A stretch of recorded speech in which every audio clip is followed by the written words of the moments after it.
Albatross.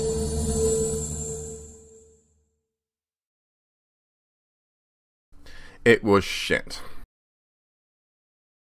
The game has 4 levels, and the first one you have to push the levers in the right order, the second you have to take down a single bullet sponge enemy, the third you take down small targets while going between 2 points, and then the fourth you find stationary targets and objects while you move around a map. In total, about 30 minutes of gameplay. During your first playthrough, you have a bolt-action rifle and a light machine gun available to you.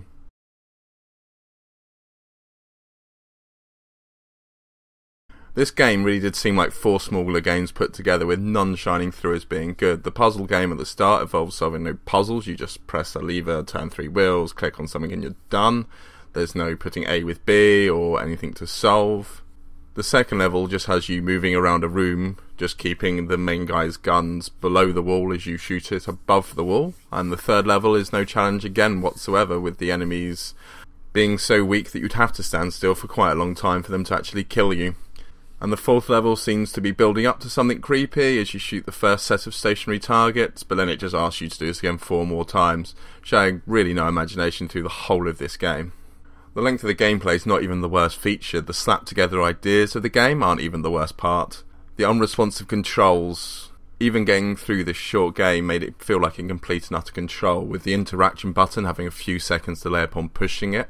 The light machine gun having insights which are harder to use than non-scoping, and the random time between bullet reloads, which even seems to take like 1 second, 5 seconds, all the time where you're clicking the button, just makes the feeling of frustration grow. The gun sounds are so delayed that they don't even start until the gun has finished recocking. And while we're talking about dicks, this is the smallest disease-ridden dick of a game you're ever going to find on the market, and there's not really much else for me to talk about on this. The principle of the game, it seems to be, from the developers, push the idea of leaderboards to complete the game in the shortest possible time and get a place on the leaderboard. But as there's no real choice about how you have to do the games, you just have to do them the first time, remember where you have to go, and do that the second time. Then you're going to get the lowest score that you possibly can. The other advantage is that the leaderboards don't actually work. It's not showing up my score at all. So the central point of actually trying to do the game wouldn't be for skill or for some feeling of self-achievement. It would be for a leaderboard score. And it doesn't even have a leaderboard that works.